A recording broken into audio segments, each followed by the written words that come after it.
ini Ustaz bisa cerita tentang bagaimana kita berinteraksi dengan Al-Quran karena beliau juga kebetulan hafid Al-Quran. Moga terima kasih. Baik, terima kasih Profesor Hamam. Assalamualaikum warahmatullahi wabarakatuh. Alhamdulillahilladzi asbagha alaina ni'amahu zahiratan wa batinah wassalatu wassalamu ala Rasulillah wa ala alihi wa sahbihi wa mawalah. Asyhadu an la ilaha illallah wahdahu la syarikalah wa asyhadu anna Muhammadan abduhu wa rasuluh la nabiyya ba'dah. Yang terhormat Prof. Saadi, yang terhormat Prof. Basirun, baru pertama kali bertemu. Prof. Irfan, Prof.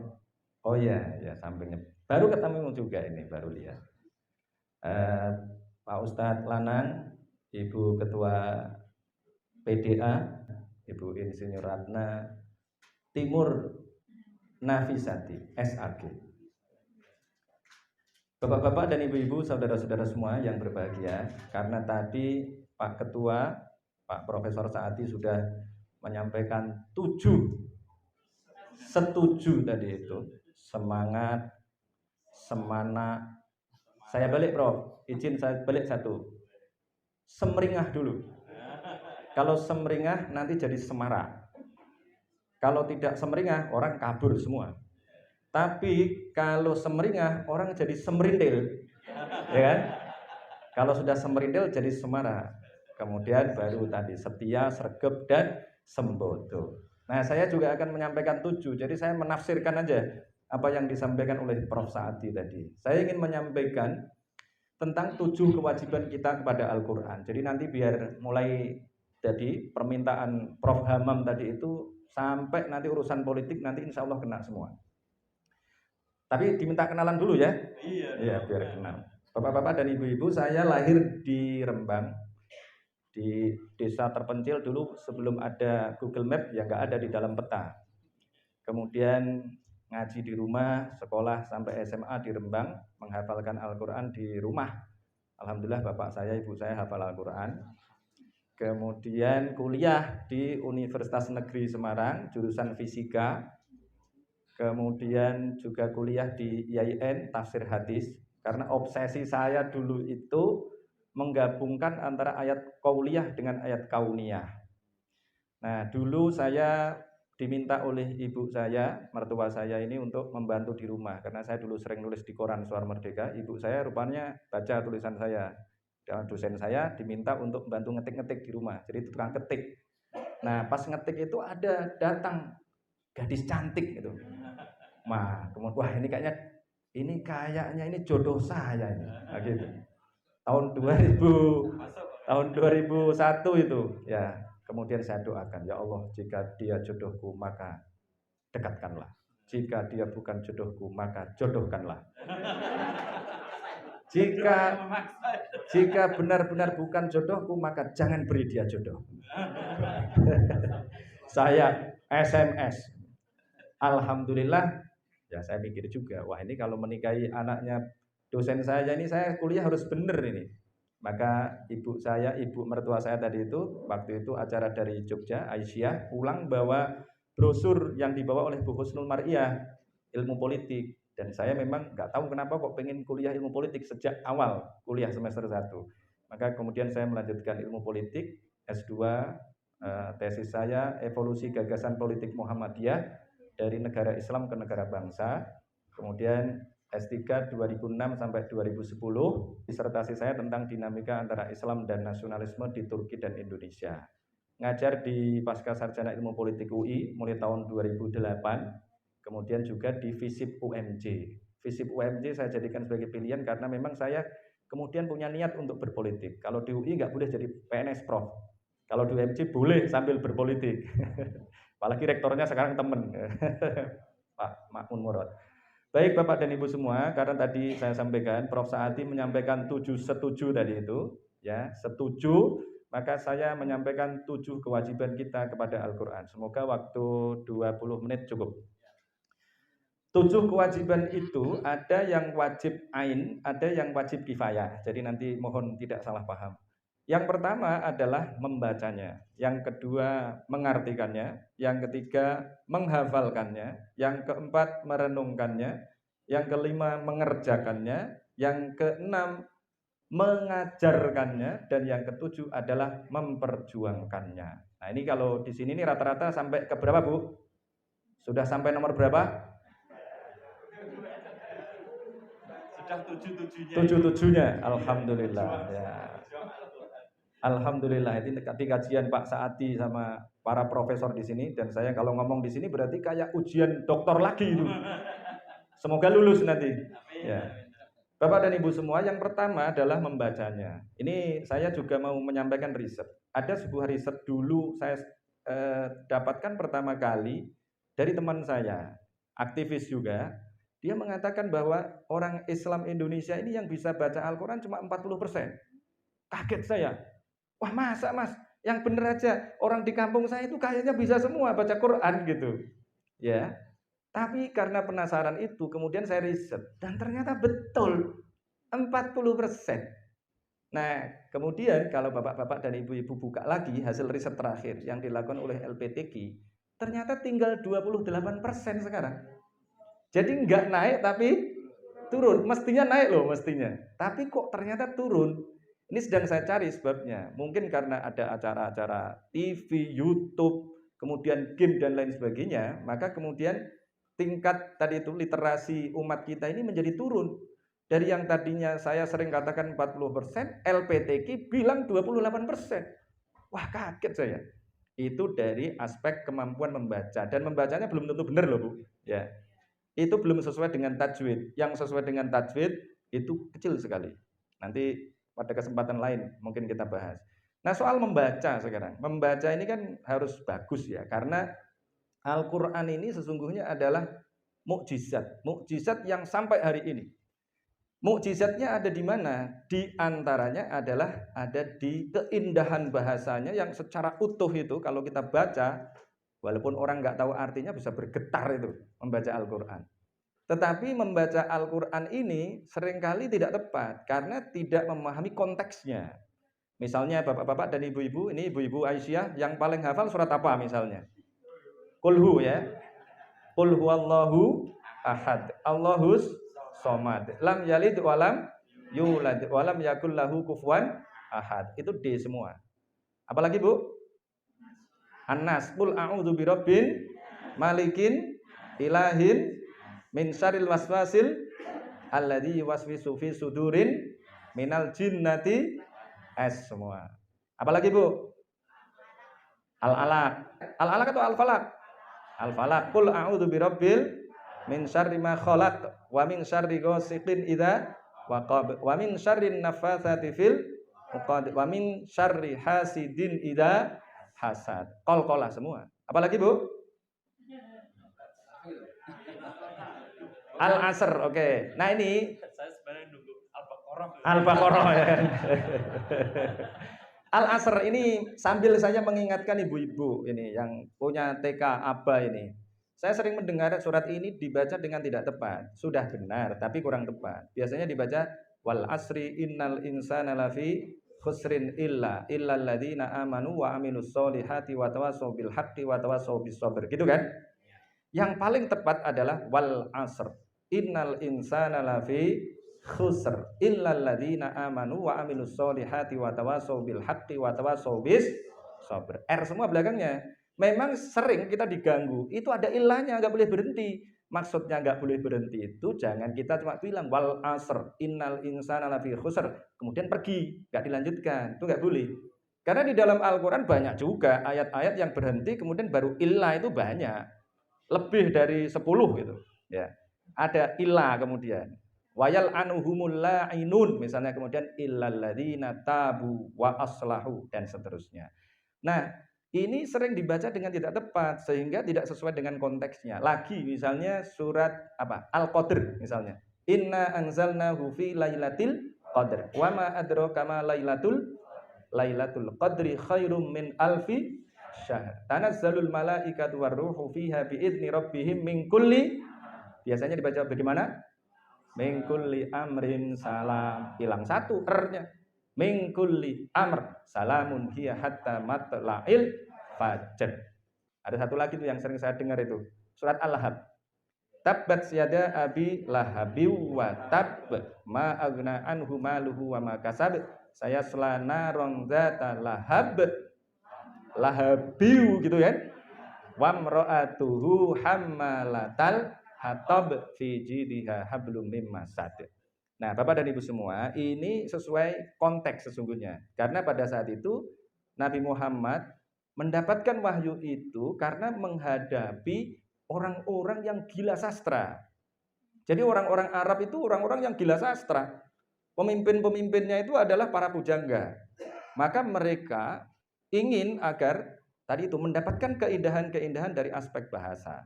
Kayak saya tadi misalnya mengawali ceramah saya ini dengan alhamdulillahilladzi asbagha alaina ni'amahu dzahiratan wa batinah. Wassalatu wassalamu ala Rasulillah wa ala alihi wa sahbihi wa mawalah.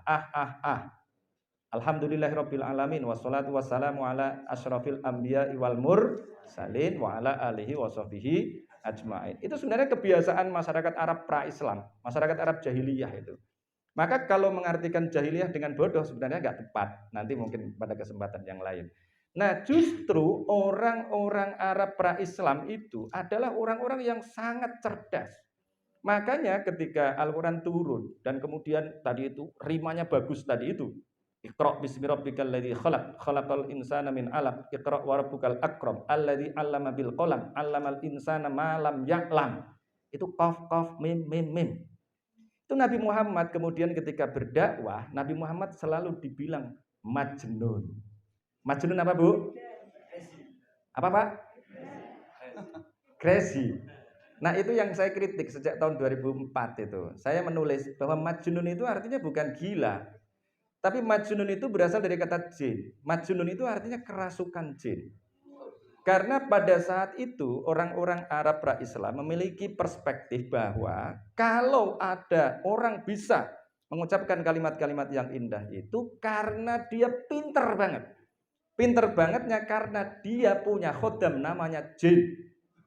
Gitu. Maka jin itu kemudian diserap ke dalam bahasa Inggris menjadi genius. Oh gitu. Genius itu berasal dari kata jin.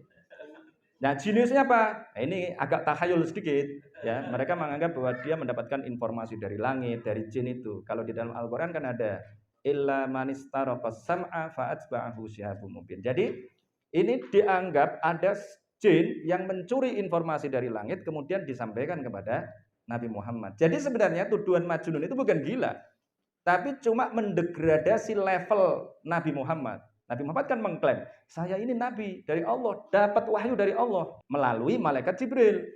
Orang-orang Arab pra-Islam tadi bilang, ente bukan Nabi, ente itu seperti yang lain, yang syairum majnun, penyair yang majnun aja. Jangan ngaku-ngaku sebagai Nabi, kira-kira begitu. Maka dituduh sebagai majnun. Maka Bapak dan Ibu semua ini membacanya ini, nanti saya berharap ini TK kita ini membacanya dari awal ya benar ya. Yang pertama adalah membaca, yang kedua mengartikan. Nah, mengartikan ini sering dianggap sebagai sesuatu yang sulit. Saya menghafalkan Al-Quran dulu 1,5 tahun alhamdulillah selesai. Pada saat itu rata-rata menghafal 3-5 tahun. Nah, saya kemudian mencari penyebab kenapa teman-teman saya dulu menghafalnya kok lama. Nah, itu karena berdasarkan pengalaman juga, saya bikin pesantren di rumah, di belakang rumah saya di Ngalian, itu atas kebaikan mertua disumbang itu. Kemudian saya bikin pesantren, nah ngasih beasiswa anak-anak lulusan SMA tahun 2011, tahun 2014 mulai saya minta, saya wajibkan bahkan menghafal Al-Quran. Kalau mau menghafal Al-Quran dapat beasiswa, kalau enggak silahkan pulang gitu. Nah, 3 tahun saya evaluasi. Ternyata tahun 2016 atau 17 ya waktu itu, saya evaluasi rata-rata hafalannya hanya 13 juz. Paling tinggi 23 juz. Saya cari kemudian, ini kok lama gitu. Nah, ternyata saya lupa. Saya itu lupa untuk menekankan pada para penghafal ini untuk mengetahui artinya dulu. Jadi kalau ngerti artinya gampang. Kalau ngerti artinya tadi itu membuat semacam jembatan keledainya gampang. Kayak saya tadi menghafalkan 7-nya Pak Saadi tadi, gampang jadinya gitu. Kenapa? Ada jembatan keledainya. Makanya saya balik biar saya bisa hafal. Kalau Semarak dulu baru Sumringah, nah itu saya kesulitan gitu. Tapi kalau Semringah dulu, kalau Semringah itu orang semerintil tadi Pak. Nah gitu. Baru Semarak. Jadi saya mudah menghafalkannya. Nah, anak-anak kita kalau menghafalkan Al-Qur'an tanpa mengerti artinya, itu bukan hafal tapi stres gitu. Akhirnya itu. Banyak yang stres, banyak yang lapor sama saya. Banyak orang tua datang ke tempat saya, Pak Ustadz, anak saya sudah hafal Al-Quran 6 juz. Wah, kayaknya bangga gitu. Tapi sekarang stres, Pak. Kayaknya ini anak saya tertekan. Lah terus saya tanya, 6 juz itu saya pura-pura nggak tahu, padahal saya udah tahu itu masalahnya. 6 juz itu berapa lama? Ya 3 tahun selama SMP. Oke, sekarang kita hitung. Kalau 3 tahun dapat 6 juz, berarti per tahun berapa, Bu? Berarti nanti dia akan hafal Al-Quran kapan? Saya bilang gitu.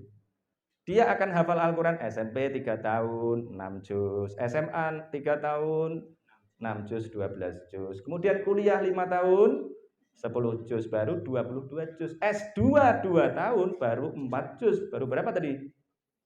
26 juz. Nanti S3 belum hafal Al-Quran malah itu nanti. Karena sudah ngurusi disertasi ya kan, sudah ngurusi anaknya. Jadi nggak hafal jadinya. Maka saya kemudian menemukan analog. Jadi menghafalkan Al-Quran itu harus sprint. Seperti lari sprint, bukan lari maraton. Harus cepat. Dan kemudian kalau mau menghafal Al-Quran itu harus seperti panjat pinang. Harus sampai atas langsung, seret, cepat gitu. Nah kalau coba bayangkan kalau seperti panjat pinang itu Bapak dan Ibu ya. Kalau di tengah-tengah gimana? 15 juz, berarti kan 15 meter. Kira-kira nunggu sejam kuat nggak? Lama-lama akan hilang. Dan itulah yang terjadi pada sebagian besar penghafal Al-Quran. Kalau tadi tidak selesai, kemudian tadi itu juga disebabkan oleh mereka nggak ngerti artinya, ya lama-kelamaan melorot, tinggal qul huwallahu ahad nanti itu. Nah, kira-kira begitu ya. Jadi mengartikan Al-Quran ini menjadi penting. Kenapa? Karena tadi membantu untuk membangun jembatan keledai sehingga bisa lebih mudah. Dan sebenarnya menghafalkan kata-kata bahasa Arab itu mudah sekali karena ternyata banyak sekali kata-kata di dalam Al-Quran yang sudah diserap ke dalam bahasa Indonesia. Coba kita hitung, Bu. Qul huwallahu ahad. Ahad artinya satu. Coba kadang-kadang di TK kita ini ngajari nyanyinya udah keliru. Ya kan? Gimana? Senin, Selasa, Rabu, Kamis. Maksudnya kan nggak begitu. Maksudnya kan Ahad, Senin, Selasa, Rabu gitu kan? Lah, kalau salah, anak kita ditanya, hari pertama apa? Senin. Padahal Senin itu 2. Ahad itu 1, Isnin 2, Sulasa 3, Arbi'a 4, Khamis 5. Oh gitu. Nah itu gambaran ya. Jadi saya hitung juga. Saya sedang menghitung kata-kata yang diserap ke dalam bahasa Indonesia itu hampir 1000 itu udah ketemu. Ya. Jadi kalau kita ini mengajari ini murid-murid kita dengan benar, waduh, kayaknya gampang menghafalkan Al-Quran. Termasuk saya dulu nggak pakai itu, tapi kemudian saya menyadari, oh iya ya, ternyata saya dulu karena banyak ngaji tafsir. Saya dulu mondok itu tafsir Jalalain, tafsir Ibnu Abbas, Tanwirul Mikbas itu sama tafsir Munir ya. Tafsir Munirnya Syekh Nawawi Al-Bantani itu. Jadi saya mendapatkan, oh pengertiannya ini, jadi gampang tadi membangun jembatan keledainya. Nah kemudian yang ketiga ini karena udah mau habis ini jamnya ini. Belum 7 ini Bu, baru 2 ini. Nah yang ketiga adalah menghafalkannya. Kenapa saya ini, sebenarnya kan waktu kampanye, tapi yang kampanye tadi sudah Pak Saadi, udah selesai sudah. Ya. Nah yang ketiga ini adalah menghafalkannya. Kenapa menghafalkannya? Ternyata saya juga mengalami hal yang saya ini alhamdulillah ngajar tiap pagi habis subuh sampai jam 6, kemudian habis maghrib sampai habis isya setengah 8 lah. Ngajar tafsir kalau di rumah, kalau di pesantren. Kalau di kampus ya ngajar ilmu politik ya.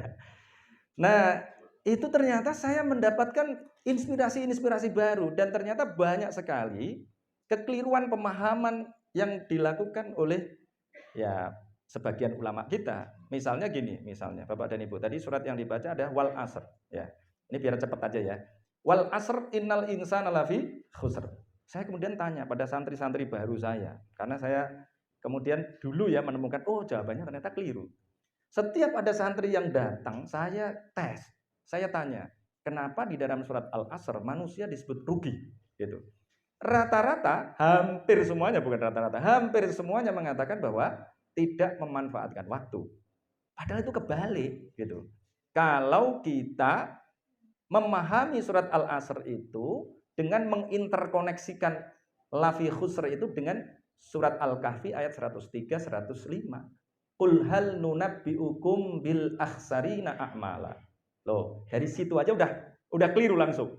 Qul, katakan Muhammad, hal nunabbiukum, bolehkah kami menceritakan kepada kalian bil akhsarina a'mala, tentang orang-orang yang paling rugi amalnya. Loh, berarti sudah ada amalnya. Kalau sudah ada amalnya, sudah membuang waktu atau belum, Bu?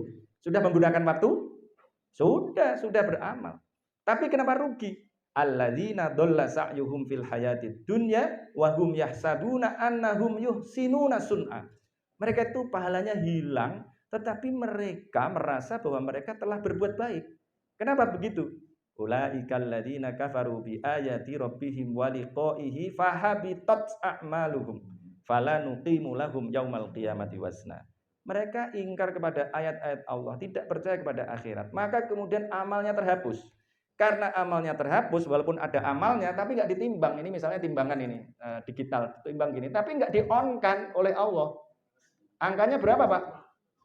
Ya 0. Itu salah satu, Ibu dan Bapak, itu perenungan penting. Ternyata ayat yang pendek itu tidak bisa dipahami dengan tepat kalau tidak menginterkoneksikannya dengan surat Al-Kahfi ayat 103 sampai 105 yang ada di juz 16. Jauh sekali.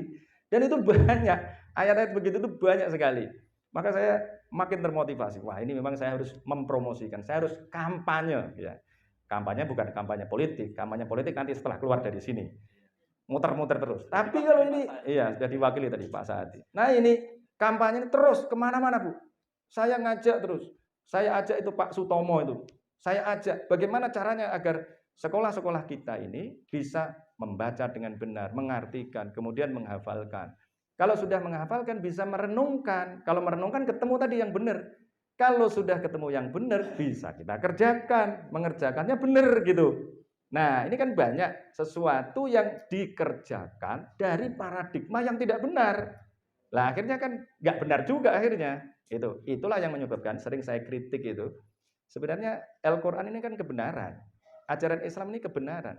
Tapi ya ternyata umatnya berkemunduran. Nah ya, padahal di dalam Al-Qur'an dikatakan kita kalau menjalankan Al-Qur'an ini akan menjadi khairu ummah, kira-kira begitu. Makanya kita mendorong, Muhammadiyah mendorong Islam yang berkemajuan. Kenapa didorong berkemajuan, Bu? Ya karena faktanya masih berkemunduran, ya kan? Kira-kira begitu. Karena berkemunduran, maka kita dorong kita ini menjadi lokomotif agar maju. Nah, setelah memahami dengan benar, kemudian mengerjakan, baru mengajarkan. Kalau mengajarkan kan enak kalau sudah mengerjakan. Misalnya kita minta santri-santri kita, ayo kita sholat tahajud. Kita harus kaya misalnya. Al-Quran mengatakan kita harus kaya. Banyak orang yang mengatakan dunia ini nggak penting, uang nggak dibawa mati, gitu kan. Padahal Al-Quran bilang yang prinsipnya itu uang itu dibawa mati. Karena uang tadi Bu Dokter infak itu uangnya dibawa mati nanti. Dengan cara apa? Dengan cara ditukar jadi gedung-gedung Muhammadiyah, loh gitu kira-kira. Nah ini kan paradigma yang keliru karena menganggap bahwa dunia adalah permainan. Loh mestinya nggak begitu dunia permainan itu. Dunia itu permainan seperti anak saya, anak kecil. Rebutan mainan tuh, mainan direbut, mobil-mobilan itu. Nah kalau anak saya 2 itu, saya bilang, ini loh abah kasih kunci mobil ibu. Saya bilang gitu.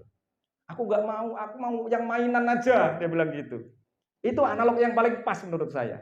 Bahwa kita ini mencintai dunia itu seperti anak kecil mencintai mainan. Padahal kita sudah dikasih tahu, ada yang tidak mainan, ada yang beneran, ada mobil beneran, ada rumah beneran nanti di akhirat. Tapi uangnya dipegang terus, seperti anak saya. Jangan, aku mau yang mobil-mobilan aja. Dikasih mobil nggak mau malah gitu. Itu berarti kita masih kekanak-kanaan, jiwanya kekanak-kanaan, tidak mau melepaskan. Nah tadi itu uang kita itu berarti kan kita nggak memahami laibun itu apa itu. Ya di situ kemudian karena permainan tinggalkan aja. Ya sudah akhirnya miskin-miskin ya gitu. Nah alhamdulillah kita ini uang ya kita cintai kemudian kadang-kadang kita lepaskan. Kita cintai, namanya aja memang dunia ini ya sesuatu yang dicintai, itu fitrahnya begitu. Wa innahu lihubbil khairi lasyadid. Itu Al-Qur'an bilang begitu ya. Kemudian yang ketujuh ini karena sudah tinggal 3 menit. Bapak dan Ibu semua ini memperjuangkan. Ini masuk ke politik ya. Ini tidak saya sengaja karena mau nyalek kemudian ini tidak. Sudah bisa dilihat, sudah saya tulis Bu ya. 7 kewajiban kepada Al-Qur'an itu memang hasil temuan saya. Sudah saya bikin tahun berapa itu? Tahun 2018 sudah saya buat itu. Jadi memang ya saya menyampaikan apa adanya. Nah, dan saya ilmuwan politik ya, jadi saya harus menyampaikannya juga. Perjuangan paling efektif dan efisien untuk memperjuangkan Al-Qur'an itu ya melalui politik, Bapak dan Ibu semua. Contohnya begini ya, contohnya saya ini karena ada Ibu Aisyah itu. Saya waktu itu mengajar negara politik dan perempuan bersama dengan Bu Husnul di UI. Kemudian namanya dosen baru kan belajar dulu ya. Ternyata di negara-negara lain, misalnya di Kanada, itu ada cuti hamil melahirkan menyusui. Dulu saya lihat 18 bulan. Kemudian di mana lagi di Skandinavia, itu lebih lama lagi. Ibu-ibu dikasih cuti hamil melahirkan menyusui selama belasan bulan. Nah, Al-Qur'an bilang wal walidatu yurdi'na auladahunna haulaini kamilaini liman arada ayyutimmar radha'ah. Gitu. 2 tahun mestinya. Berarti kita mestinya sebagai umat Indonesia yang mayoritas ini memperjuangkan cuti hamil melahirkan menyusui selama 2 tahun. Nah, ini bisa dicek ya. Itu saya perjuangkan Bu tahun 2013. Bisa dicek, fraksi PAN cuti hamil melahirkan menyusui. Itu yang ngomong Mas Catur. Ceritanya begini, saya pulang dari kampus tadi itu, saya dulu staf ahli fraksi PAN. Saya bilang gini sama Mas Catur, Mas Catur, kalau politik kita cuma rebutan kekuasaan begini, gak ada berkahnya, saya bilang gitu. Nah terus maumu gimana, kira-kira singkatnya gitu.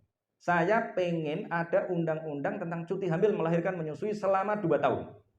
Agar anak-anak kita ini jadi anak manusia, tidak jadi anak sapi gitu ya.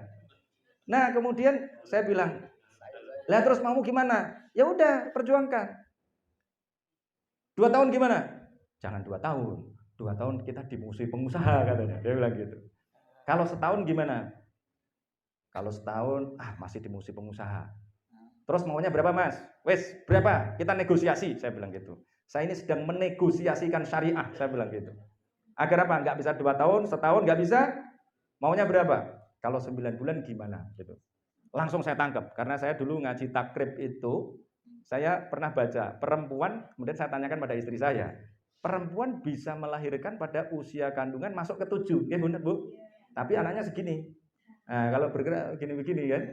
Nah, kemudian saya tanyakan pada istri saya, oh ya benar, tapi anaknya kecil. Saya diajak ke rumah sakit, itu anaknya segini-segini. Nah, berarti pada usia kandungan masuk ke 7, perempuan sudah harus sudah dikasih cuti hamil untuk melahirkan, kemudian nanti menyusui.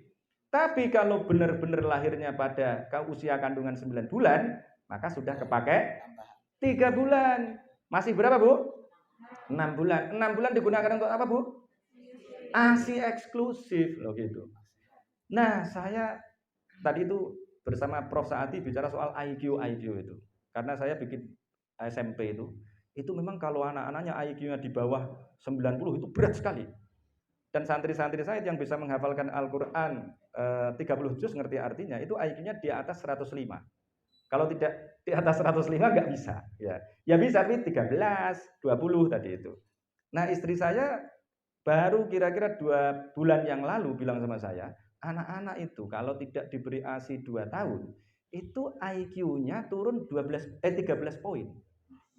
Jadi yang tadinya mau bisa menghafalkan Al-Qur'an karena tadinya 110 misalnya, tapi gara-gara nggak disusui 2 tahun, jadi berapa Bu? Tinggal 97 lagi itu. Nah ternyata saya perjuangkan tadi tahun 2013 sampai hari ini dibahas-bahas aja dibalik.